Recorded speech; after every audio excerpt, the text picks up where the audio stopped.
ilma, wahai Tuhanku, tambahkanlah ilmu kepadaku.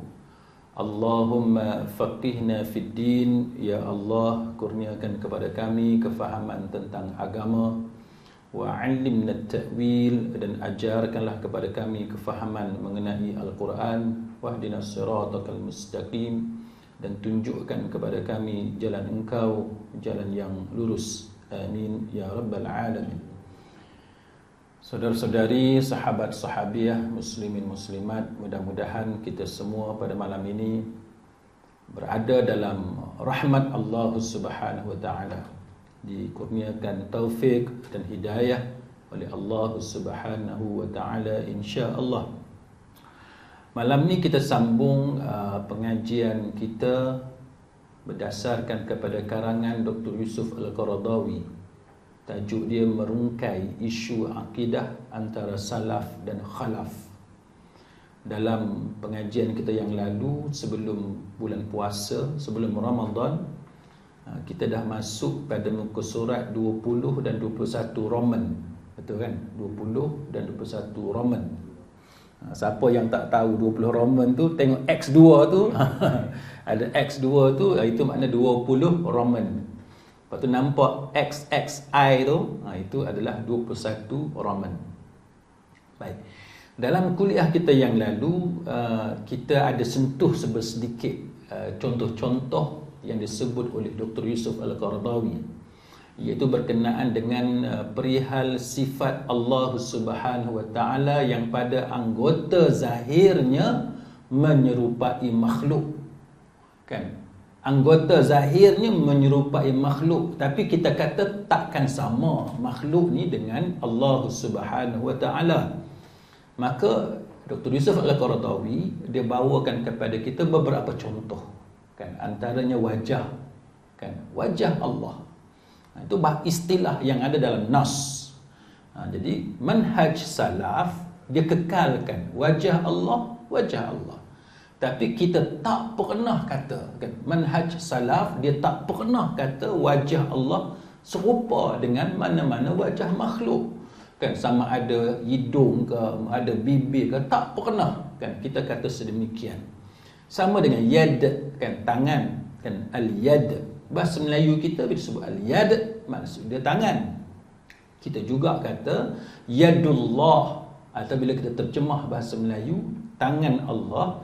Kan, manhaj salaf tak pernah kata tangan Allah tu ada pergelangan tangan, ada jari, ada siku, kan, tak ada.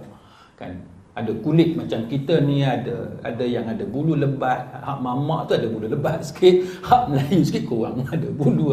Kita tak pernah kata yang macam tu. Jadi isu mujassimah, kan, dan seumpamanya itu sebagaimana yang dituduh itu perlu diteliti, kan. Kita jangan mudah menuduh orang mujassimah ataupun musyabbihah dan seumpamanya. Samalah juga al-ain ataupun al-yadaini, kan, al-yadain dua tangan, al-ain mata.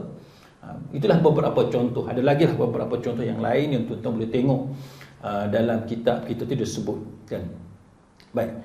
Kemudian perenggan seterusnya tentang nas yang menunjukkan Allah Taala itu bertempat pada zahirnya, kan, pada zahirnya seolah-olah Allah Taala itu bertempat. Apa dia?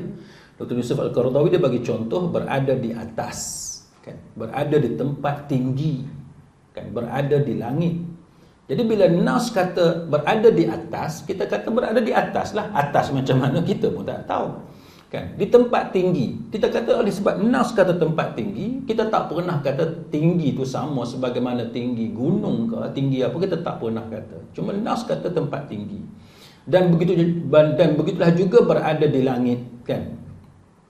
Termasuklah seterusnya dia bagi contoh belas kasihan, dendam, sayang Allah, benci Allah, redha Allah, murka Allah, ta'jub Allah dan seumpamanya, gembira dan lain-lain. Maka dengan sebab itu tuan-tuan, ini antara perkara yang akan disentuh dalam pengajian kita ni. Yang tadi dia bagi contoh sepintas lalu.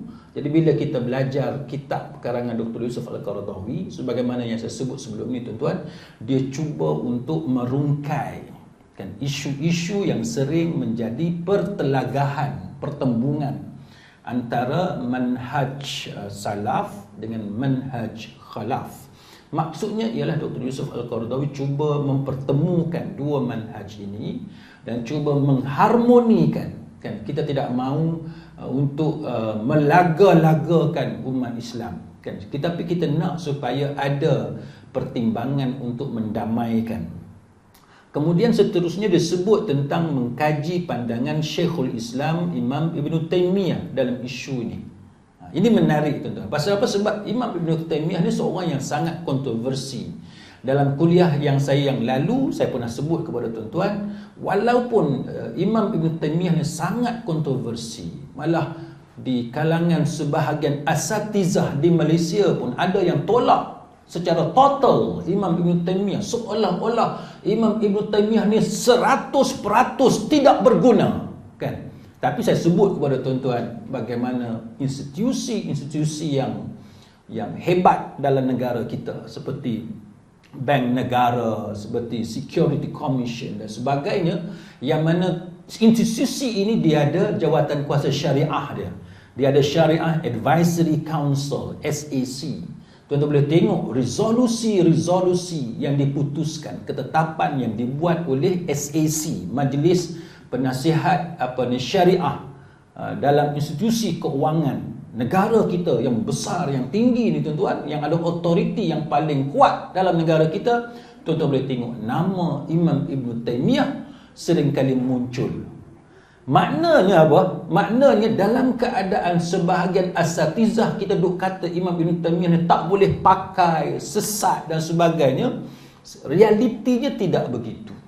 Realitinya institusi rasmi, institusi yang ada otoriti dalam negara kita banyak merujuk kepada fatwa-fatwa Imam Ibn Taymiyah.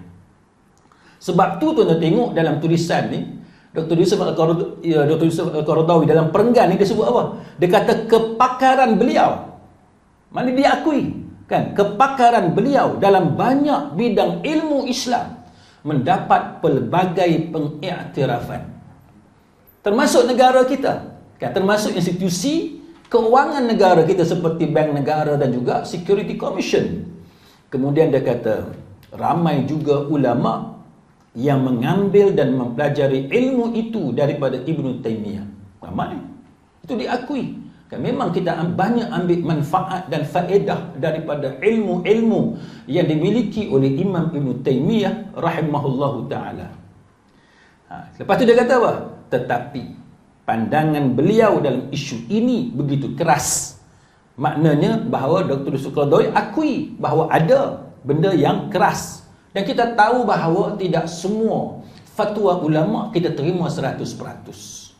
Tuan-tuan mengaji dengan Al-Albani sebagai contoh. Tuan-tuan tengok fatwa-fatwa dia. Ulama kita di Malaysia walaupun bermanhaj salaf pun tak terima Albani 100%.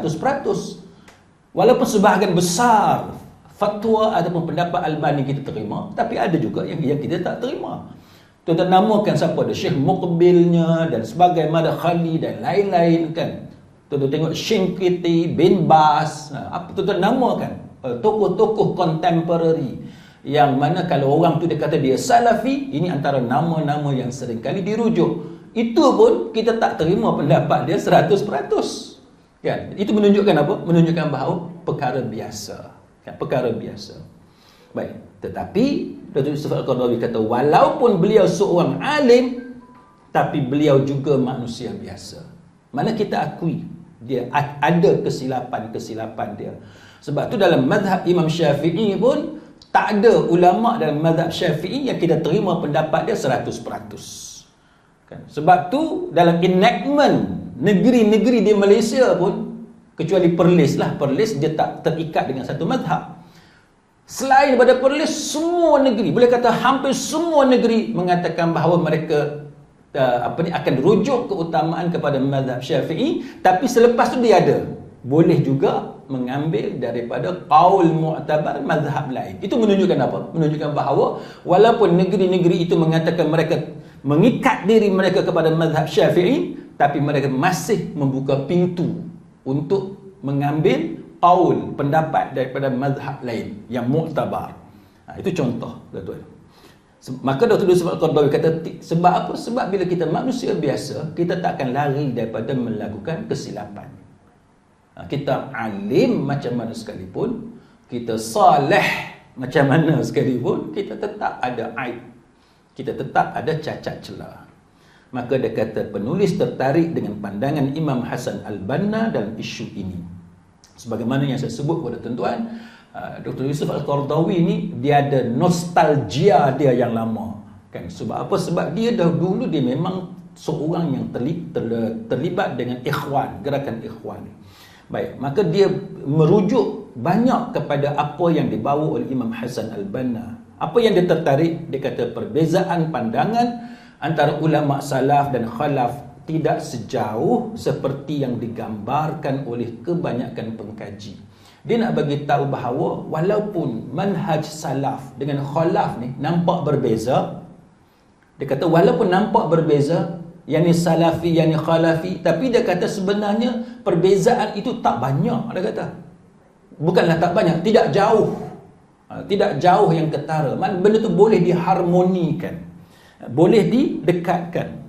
Kita jangan putus asa daripada berusaha untuk mendamaikan, untuk mempertautkan persaudaraan Islam walaupun kita berbeza pendapat, kan? Berbeza pendapat ni benda biasa. Tuan-tuan takkan dapat pendapat yang sama. Hatta anak kita, tuan-tuan, darah daging kita, bin kita. Tuan-tuan ada anak berapa orang? Ambillah 5 orang. Sama tak pendapat anak kita? Siapa boleh angkat tangan? Oh, anak saya semua sama, Ustaz. Tanya apa pun semua satu pendapat. Tak sama. Seorang nak pergi KFC, seorang nak pergi McDonald, seorang nak pergi Mary Brown, seorang nak makan burger, seorang nak makan tom yum. Pening kita. Anak yang darah daging kita, yang bin dengan kita pun, binti kita pun, daripada kandungan yang sama, isteri kita yang melahirkan, semua 5 orang. Pendapat tak sama. Pendapat tak sama. Walaupun lahir dan berada dan diasuh dalam satu bumbung yang sama, disusukan oleh satu ibu yang sama, dididik dengan ibu yang sama, diberikan kasih sayang yang sama, tak ada belah bagi, tak ada beza, tapi tetap berbeza. Dahlah berbeza, setakat berbeza tak apa ni, bergaduh pula. Anak bergaduh, kita hak jadi ayah, jadi mak ni pening. Macam mana kita nak damaikan? Jadi cuba bayang tuan-tuan, macam mana kita nak harmonikan, macam mana kita nak dekatkan saudara-saudara kita yang berbeza aliran.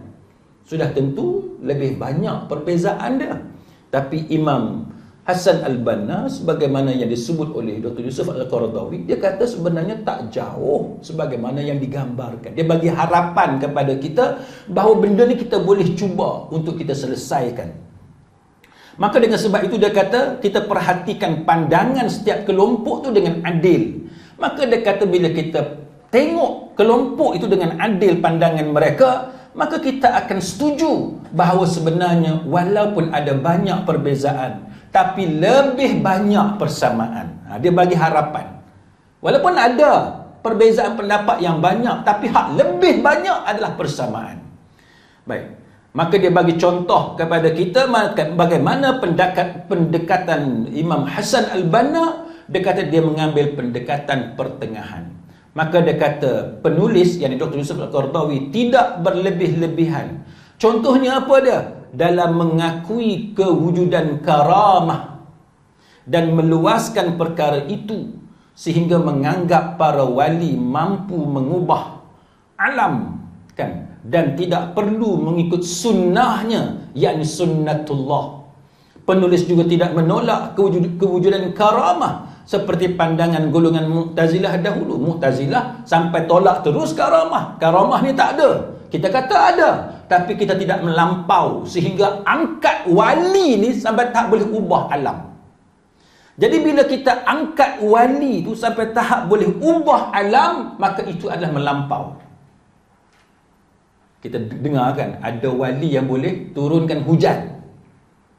Ni dah jadi macam dewa, kan? Dah jadi macam dewa. Dewa ni tuan-tuan, dia separuh manusia, separuh Tuhan. Ini adalah agama yang bukan Islam. Kita orang Islam, kita kata kita hanya ada manusia, ada makhluk dan Allah sebagai Tuhan. Satu je. Tidak ada tengah-tengah. Tak ada tengah-tengah. Tapi ada agama lain antara manusia ni dengan Tuhan tu, dia ada tengah-tengah, dia panggil dewa. Dewa ni dia tengah-tengah. Dewa pasal apa tengah-tengah, tuan-tuan? Sebab dia ada sifat manusia dan dia ada sifat Tuhan. Pasal apa dia ada sifat manusia dan sifat Tuhan? Sifat manusia apa dia? Sebab dewa ada dewa lelaki, ada dewa perempuan. Dewa ni ada anak dan dewa ni kahwin. Tu sifat manusia. Kita orang Islam, kita tak terima dewa ni. Dewa, dewi kita tak terima. Tiba-tiba ada tarikat, ada aliran kesufian, dia bawa kepada kita bahawa ada orang soleh, di mana dia sampai satu tahap dia jadi wali. Dan wali ni dia panggil sebagai rijalul ghaib. Kan?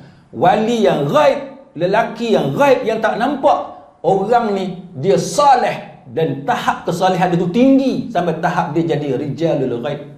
Yang kita tak sedar dia ada bersama-sama dengan kita. Dia tak sedar, kita tak sedar yang dia ni hadir dalam majlis ilmu dengan kita. Tuan-tuan rasa syok tak kalau kita kata malam ni berapa orang ada malam ni? 10 orang. Tapi ada 1000 rijalul ghaib dengan kita. Syok kan? Syok. Tuan-tuan jangan kata saya kelentong. Sebelum saya datang ni, kuliah malam, saya study dulu. Saya nak tunjuk contoh dekat tuan-tuan apa yang saya jumpa. Kan, yang kata rijalul ghaib. Siapa yang kata ni tuan-tuan? Ni disebut dalam satu website Ma'at Tahfiz.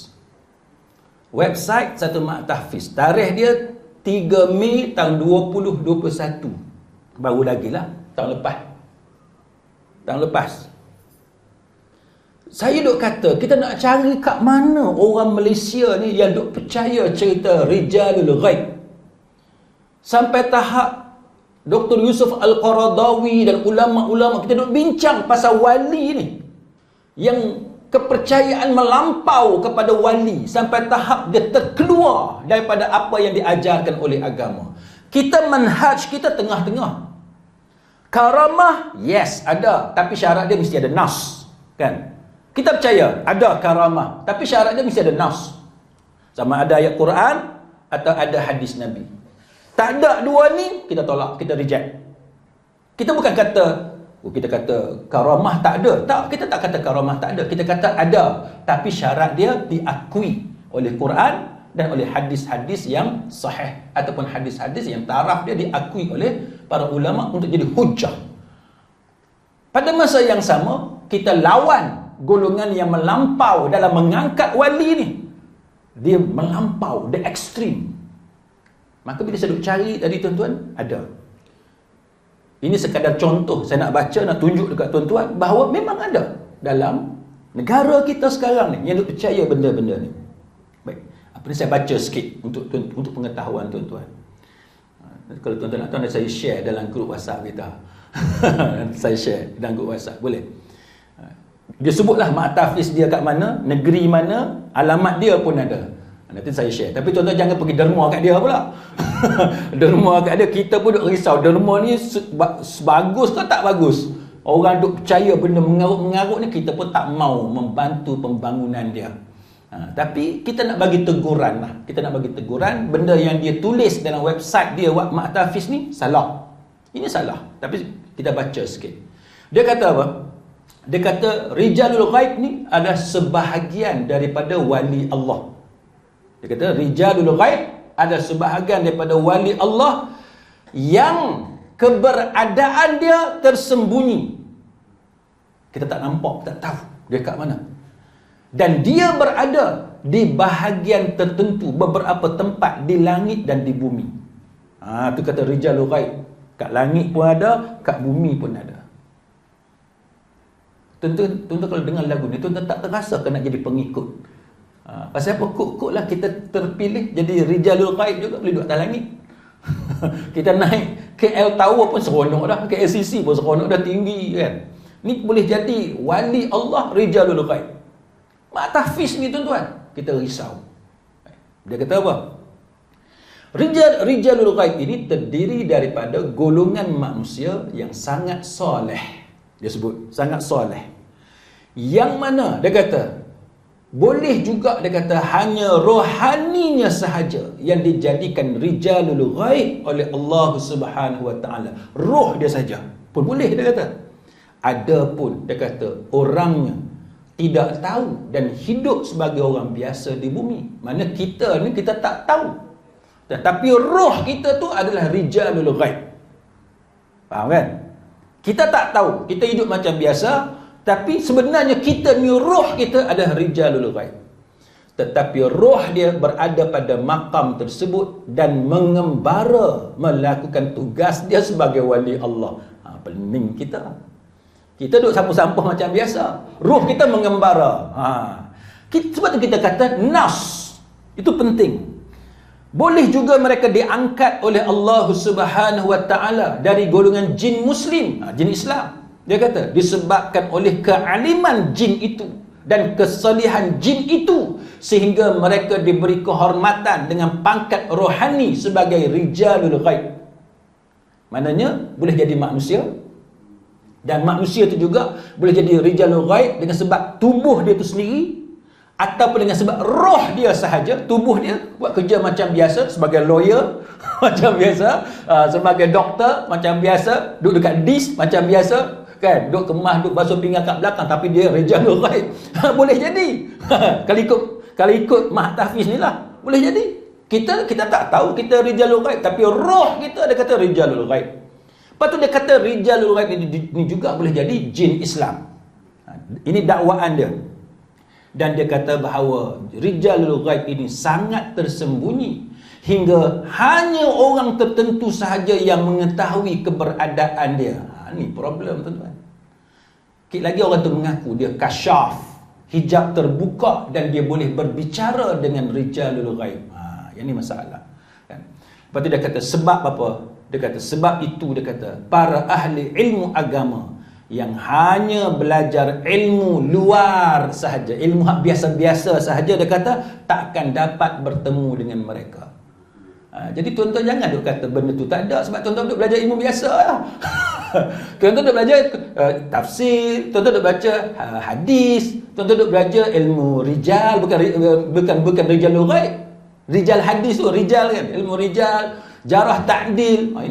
Ini ilmu luar kan, tidak berkait dengan kasyaf, dengan hijab apa semua. Jadi sebab tu kita tak tahu. Sebab tu kita tak jumpa dengan dia. Kita nak jumpa dengan dia, kita kena belajar satu ilmu yang membolehkan kita jumpa dengan lelaki ghaib ini, rijalul ghaib. Ni dalam website ni tuan-tuan. Lepas tu dia kata apa? Rijalul ghaib ni dia biasa menghadiri acara agama. Dia biasa hadir acara agama yang diberkati. Contoh dia apa? Majlis zikir tarikat. Dia masuk dah jarum. Dia dah masuk jarum dah. Nak jumpa supaya majlis kita dia hadir, kita pergi majlis zikir tarikat. Satu. Yang kedua, acara maulid. Tuan-tuan tak buat acara maulid pasal itulah. Tuan-tuan kata tak ada. Sebab pasal tuan-tuan tak buat acara maulid. Tuan-tuan nak jumpa dengan rijalul ghaib, kena buat acara maulid. Sebab tu dalam acara maulid dia letak kursi khas kat tepi. Sebab nanti rijalul ghaib termasuk Nabi akan hadir dalam acara maulid. Lepas ni kuliah-kuliah Ustaz Alim ke apa letak belah kanan satu kursi. Satu kursi kat depan. Kalau tanya kursi siapa? Kursi rijalul ghaib. Kan? Ada dalam website. Sebab tu kita kata pihak berkuasa agama kena ambil tindakan. Kan tak boleh biar benda-benda macam ni. Dan acara-acara agama yang lain, tentu kehadiran mereka, dia kata hanya segelintir orang sahaja yang dapat tengok, yang dapat melihat. Maknanya kalau dia hadir dalam majlis tuan-tuan, bukan semua orang boleh nampak. Hanya segelintir sahaja yang boleh nampak. Jadi kalau kita kata bohong sebab aku tak nampak, engkau memang tak nampak, kami 2-3 orang nampak. Kita nak kata apa? Kan? Kami nampak 2-3 orang. Baik. Lepas tu dia kata dalam ilmu hikmah, dia kata ada satu ilmu. Ni dalam website yang sama ni dia kata dalam ilmu hikmah ada satu ilmu yang jadi kunci untuk buka, untuk mengetahui di mana kehadiran mereka pada hari-hari tertentu. Kena mengaji dengan dia orang lah, supaya boleh jumpa dengan rijalul ghaib ini. Pasal apa tuan-tuan? Untuk tahu hadirnya mereka itu di mana-mana di hari-hari tertentu, untuk kita minta pertolongan dengannya atau bantuan dengannya. Tuan-tuan, kalau macam ni masih tak kata sesat, tuan-tuan nak kata apa? Tuan-tuan Google tengok fatwa-fatwa di Malaysia, semua permintaan pertolongan dengan makhluk gaib, kalau selain daripada Allah, minta tolong dengan makhluk gaib selain daripada Allah, itu semua sesat. Tuan-tuan boleh Google, mudah. Google fatwa minta bantuan dengan makhluk halus, makhluk gaib, nanti keluar semua fatwa tu kata sesat. Dan sesat tu dia tak berhenti sesat, sesat yang boleh membawa kepada syirik. Na'udzubillah. Sebab tu kita berulang-ulang memperingatkan kepada masyarakat, hati-hati.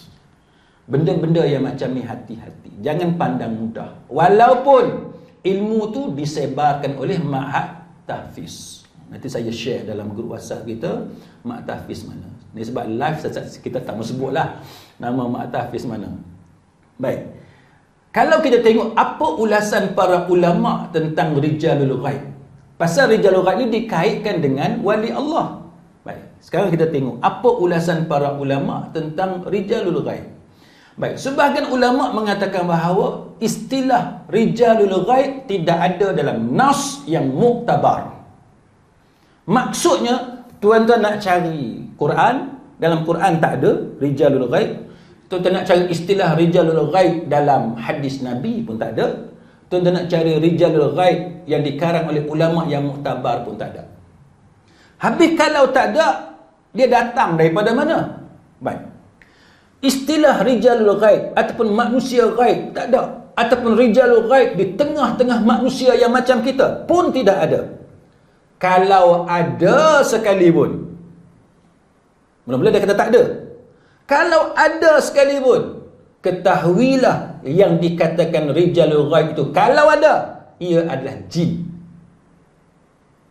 Kalau ada, ia adalah jin. Sebab apa? Sebab apa tuan-tuan? Sebab dalam surah Jin ayat yang ke-6 Allah Ta'ala sebut tentang ni, iaitu tentang ada beberapa orang lelaki di antara manusia yang meminta perlindungan kepada beberapa lelaki di antara jin. Manusia minta tolong dengan jin. Allah Ta'ala yang cerita dalam surah Jin ayat yang ke-6, manusia minta tolong dengan jin, maka jin itu menambahkan bagi mereka dosa dan kesalahan. Sebab itu fatwa dalam negara kita kata, sesiapa yang minta tolong dengan makhluk gaib, dia panggillah jin Islam ke, jin saja ke, wali Allah ke, apa makhluk gaib selain daripada Allah, maka itu sesat. Dan sesat dia tak berhenti setakat sesat, dia boleh bawa sampai kepada syirik. Na'udzubillah min zalik. Baik. Maka para ulama mengatakan bahawa semua nas yang ada menunjukkan kepada kita bahawa manusia tidak akan dapat mengetahui perkara-perkara yang gaib, melainkan manusia yang sesat, kan? Melainkan manusia yang sesat sahaja yang mengaku bahawa mereka mengetahui perkara gaib. Hatta jin pun dia tak tahu perkara gaib. Apa bukti dia? Tuan-tuan sekalian, bukti dia. Sebab apa? Sebab sekarang ni orang kata kita boleh minta tolong dengan jin. Sebab jin ni dia berada di alam gaib. Dia boleh tahu maklumat-maklumat benda-benda gaib. Maka para ulama meneliti, contohnya dalam surah Sabah ayat 14, kan? Iaitu cerita berkenaan dengan Nabi Sulaiman alaihi salam. Macam mana Nabi Sulaiman wafat? Jin tahu tak kematian Nabi Sulaiman?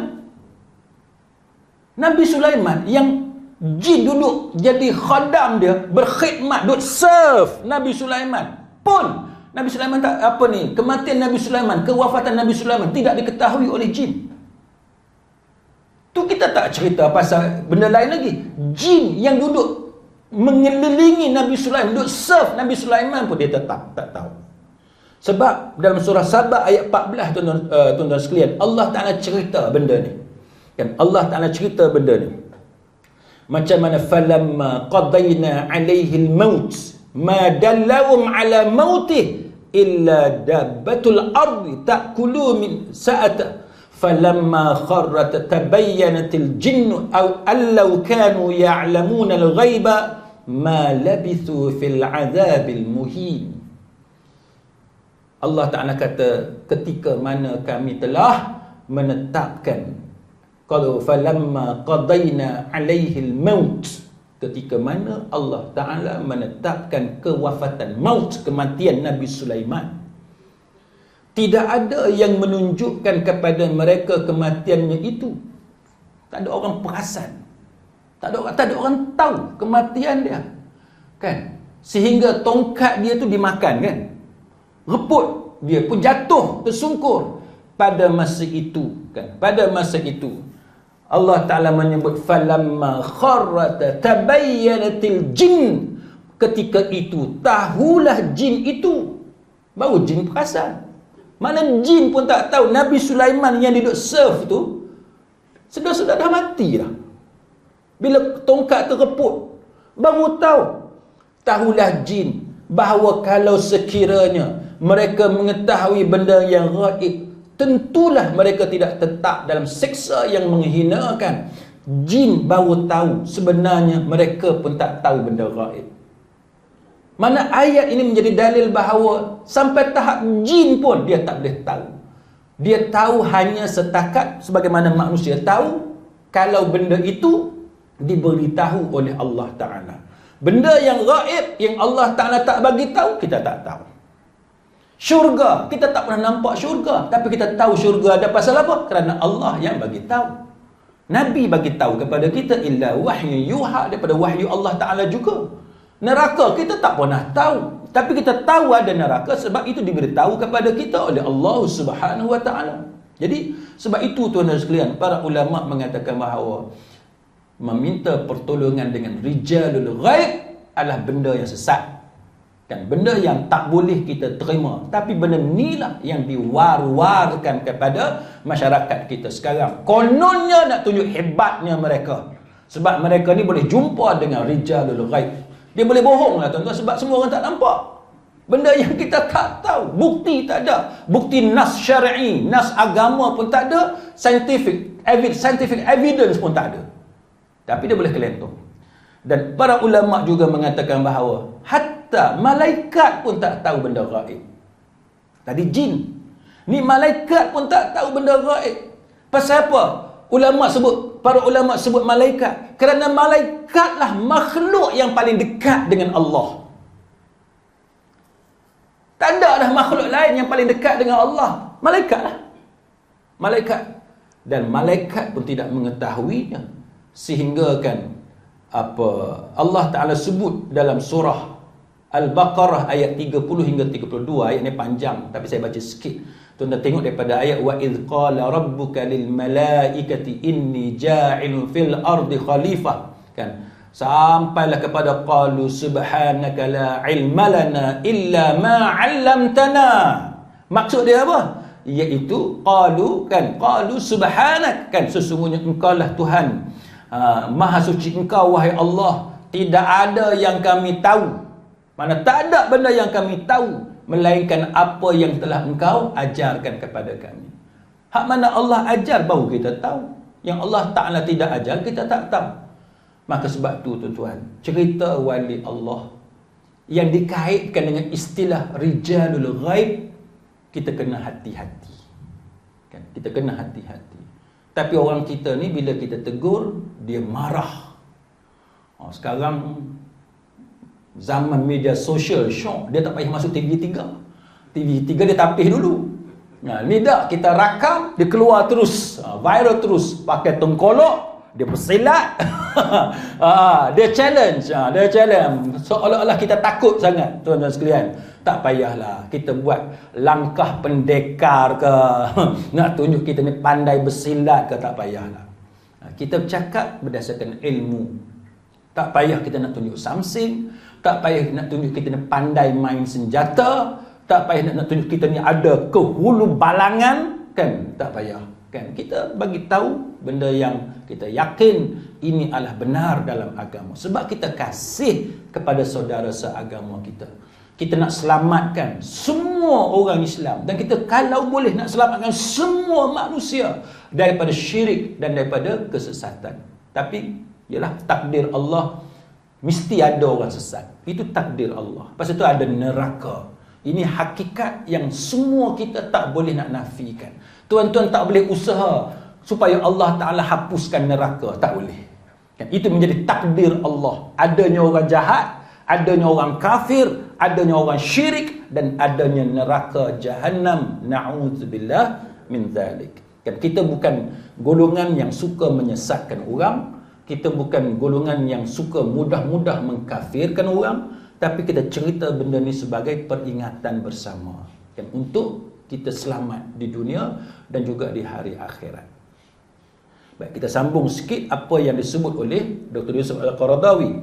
Baik, maka sebab itu dia kata penulis juga tidak menolak kewujudan karamah seperti pandangan golongan Mu'tazilah. Mu'tazilah dia buang terus. Kan? Karamah ni tak ada. Baik, perenggan seterusnya dia kata pada zaman moden ini terdapat golongan yang berpandangan seperti Mu'tazilah. Ada? Bukan kata tak ada. Yang macam Mu'tazilah. Mereka ini adalah golongan rationalism yang tidak percaya kepada perkara ajaib dan menyalahi adat. Dia benda hak menyalahi adat dia tak percaya. Benda yang jadi benda yang ajaib dia tak percaya. Kita orang Islam, kita percaya. Syarat dia ada nas. Tu je. Tapi senang-senang nak dakwa benda ajaib, benda yang pelik, tak ada nas, hak tu pun kita reject. Kalau tak ada nas. Gunung Jerai, kita bukan kata bermusuh dengan Gunung Jerai. Tak, kita tak bermusuh. Yang kita tak setuju pasal tak ada nas. Itu sahaja. Kalau orang yang memuliakan Gunung Jerai, dia boleh tunjuk kepada kita, ni dia nas, kata Gunung Jerai. Kemuliaan, fadilat, kelebihan, barakah yang ada, kita terima. Tapi masalahnya tak ada. Sebab tu kita suruh hati-hati. Jangan memandai-mandai dalam menetapkan kelebihan. Kan? Kita duk mengaji di DIS pun, kita tak boleh kata, oh DIS ni ada kelebihan. Tak boleh. Kita pandai-pandai menetapkan, tak boleh. Maka dia kata, mereka tidak percaya kepada mukjizat Nabi Allah Subhanahu Wa Taala dan karamah para walinya. Ini perangai Mu'tazilah. Kan? Orang moden sekarang ni, golongan rationalism, dia benda-benda yang miracles, kan? Benda mukjizat ni, dia reject. Dia kata tak ada. Kita kata ada. Kita kata ada. Mukjizat kepada Nabi ada, kan? Nabi kita Muhammad sallallahu alaihi wasallam ada mukjizat yang Allah Taala bagi. Kan? Mukjizat kepada Nabi Musa alaihissalam, mukjizat kepada Nabi Isa alaihissalam, semua tu ada mukjizat. Kita yakin dan kita terima, kita beriman kepada mukjizat itu. Kan? Termasuk juga karamah wali, kan? Kita terima, tapi syarat dia ada nas, kan? Syarat dia ada nas. Bahkan berkemungkinan mereka sendiri tidak percaya kewujudan nabi-nabi Allah dan para wali. Kan? Mereka ni golongan Mu'tazilah moden ni, golongan rationalism ni, dia boleh pergi sampai tahap nabi pun dia tak percaya. Nabi pun dia tak percaya. Wali pun dia tak percaya. Kita percaya wali. Tuan-tuan baca buku karangan Imam Ibn Taymiyah, kan? Dia sebut Auliyaur Rahman, kan? Wali-wali Allah. Wali-wali itu Allah yang bersifat dengan sifat Ar-Rahman. Dan wali syaitan, dia senaraikan. Wali Allah macam mana, wali syaitan macam mana. Wali Allah, dia beriman, dia bertakwa, itu wali Allah. Kan? Jadi kita terima ada wali Allah. Cuma kita mengatakan bahawa ukuran dia wali Allah bukan ukuran kalau dia boleh terbang bahawa dia wali Allah. Tak. Nak terbang, naik Boeing dengan Airbus baru boleh terbang, kan? Tapi ukuran wali Allah, dia beriman, dia bertakwa, itu wali Allah sebagaimana yang disebut oleh para ulama berdasarkan nas yang ada dalam Quran. Baik. Kenapa mereka ni reject mukjizat? Kenapa mereka reject karamah para wali? Penulis kata mereka adalah golongan yang mengikut dan berkiblatkan pandangan barat. Ni golongan sekular, kan? Agama ni dia tak terima, kan? Agama dia tak terima. Golongan rasionalism ini terlampau mengikut pandangan ahli falsafah dan pemikir barat. Ketaksuban mereka lebih hebat daripada ketaksuban sebahagian daripada kita kepada guru. Dia nak cerita, kita ni ada problem. Problem kita ni, setengah-setengah kita, bukan semualah, setengah-setengah kita ada taksub kepada guru. Tapi Dr. Yusuf Al-Qaradawi kata, geng rasionalism ni, dia lebih taksub daripada taksubnya kita kepada guru. Setengah kita yang taksub pada guru ni teruk dah. Tapi dia kata geng rasionalism ni lagi teruk. Dan rasionalism ni, dia bukan hanya menyerang orang yang beragama Islam. Dia juga menyerang orang agama lain. Sebab tu tuan-tuan boleh tengok, ada orang Islam, tapi cara dia bercakap tak nampak dia macam orang Islam.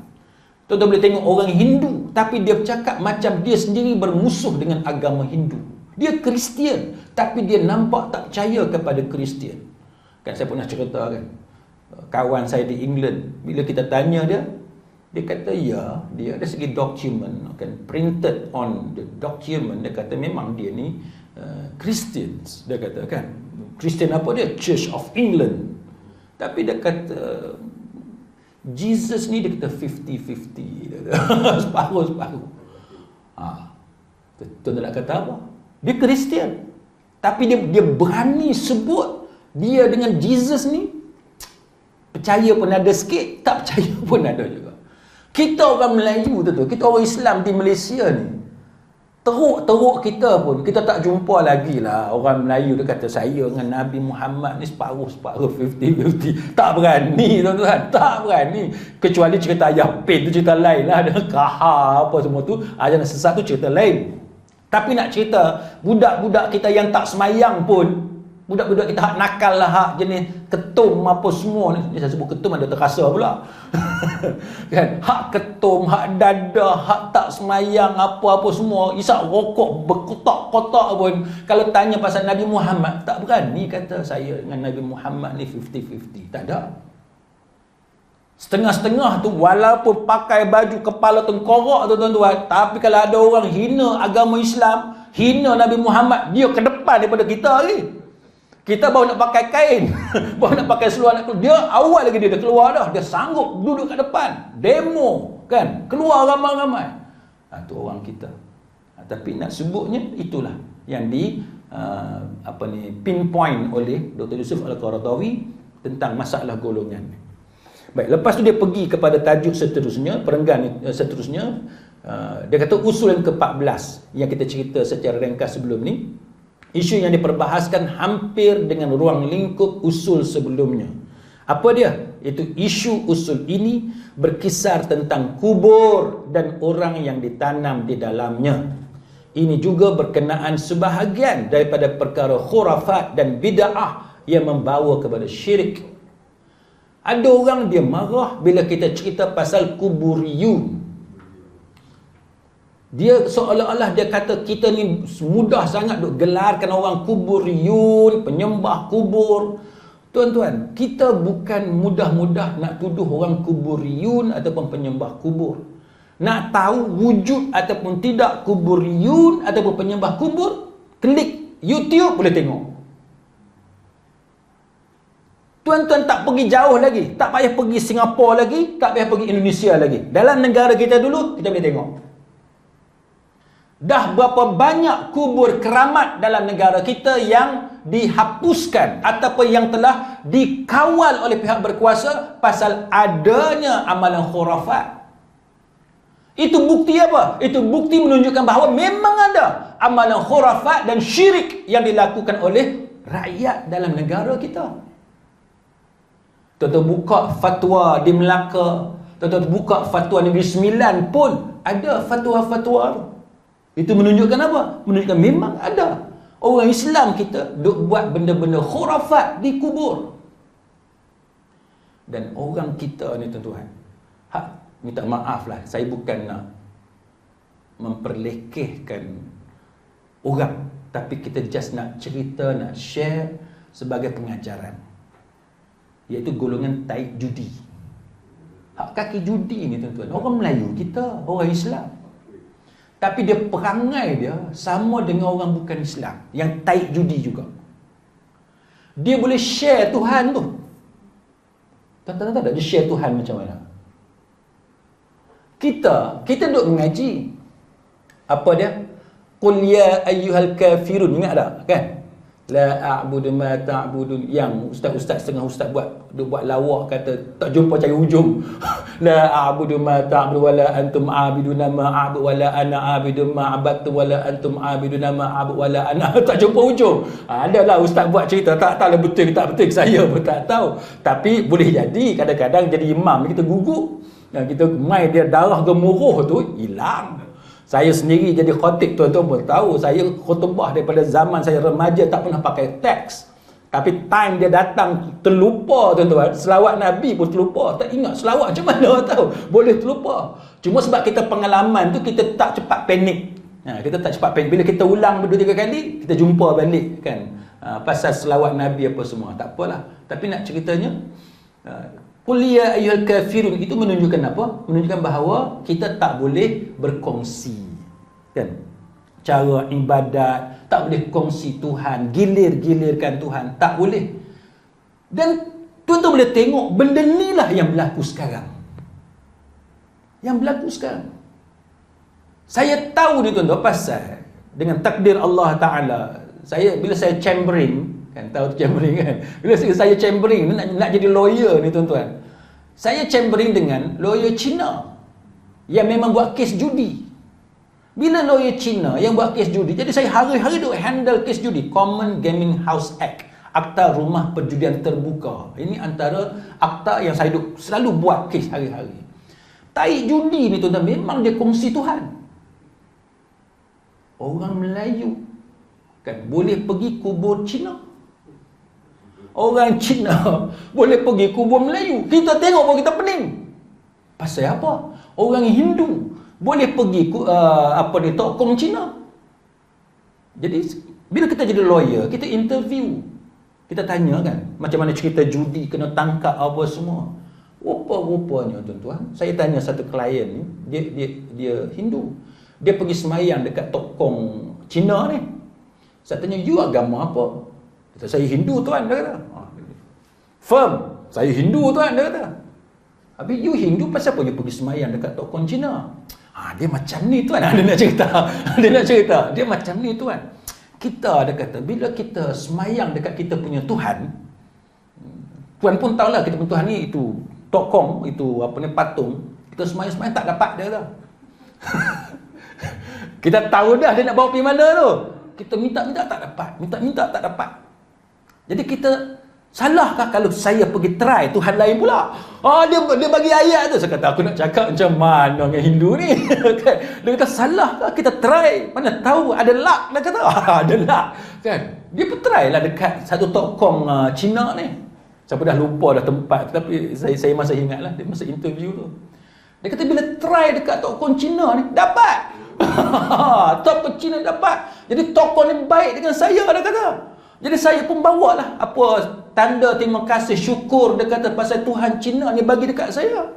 Tak salah, dia kata. Dia pun jadi dia tukang bagi fatwa kat kita pula. Tak salah, kita buat baik, kita bagi buah semua korban kan. Bagi pasal tanda terima kasih, dia bagi kita menang pasal ni judi ni. Tu contoh. Kan? Orang Melayu pun sama. Kan? Duk pergi dekat jirat Cina. Pasal apa? Pasal dia ada luck.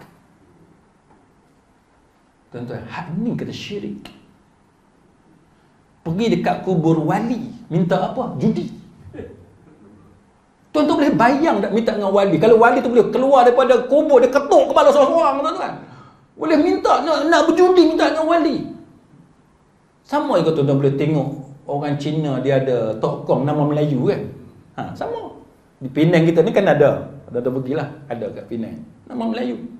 Saya tak puas hati tengok macam mana pula ada Melayu nama tokong. Saya pergi tanya Cina tu, nampak dia bawa oren apa semua.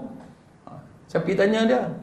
Dia kata pasal tanah kita ni, dia kata dulu orang Melayu yang bagi kat kita, jadi kita jadi kaya, kita jadi senang. Jadi tanda kita terima kasih, kita semayanglah kat dia, dia kata. Itu punca dia pergi semayang dekat satu patung yang dia buat tu, nama Melayu. Jadi inilah yang hari ni kita duk berperang, tuan-tuan, bukanlah perang senjata, mana berperang hujah. Nak bagi kesedaran kepada orang Islam, benda yang dia buat ni salah. Walaupun nama wali sekalipun, salah. Benda yang dia tak boleh buat. Jadi ini yang kita akan bincangkan nanti secara panjang lebar, tuan-tuan. Maka Dr. Yusuf Qaradawi dia bagi contoh dalam perenggan seterusnya. Dia kata contoh isu membina binaan atas kubur. Bila terima kasih ni, bila kita dah syok dengan kubur tu, tuan-tuan, kita nak bagi cantiklah kubur tu. Buatlah binaan. Itu yang jadi punca kan kepada bertambah amalan khurafat, benda yang karut di kubur tu, dan menerangi kubur itu dengan lampu. Kan? Dan menutup kubur tadi dengan binaan. Sekarang ni pula zaman moden, dia ada device bagi bunyi macam-macam, ada lampu apa semua, ada bunyi ayat Quran apa semua. Ni masalah. Kan? Lepas tu dia kata Islam melarang perbuatan seperti itu. Kan? Islam melarang perbuatan. Dah nama dia kubur, biar dia jadi kubur. Jangan duk kita memandai-mandai pergi buat binaan, pasang lampu dan sebagainya, menghiasi kubur itu. Itu bukan ajaran agama. Begitu juga dengan perbuatan solat di kubur, meminta tolong dan berdoa kepada kubur. Yang ni tuan-tuan kena beza. Yang dilarang ialah minta tolong dengan hak dalam kubur tu. Kita mendoakan dia supaya dosa dia diampunkan oleh Allah, iaitu sunnah. Tapi orang yang tak setuju dengan kita ni, tuan-tuan, dia kata kita menentang sunnah. Dia saja nak pusing cerita.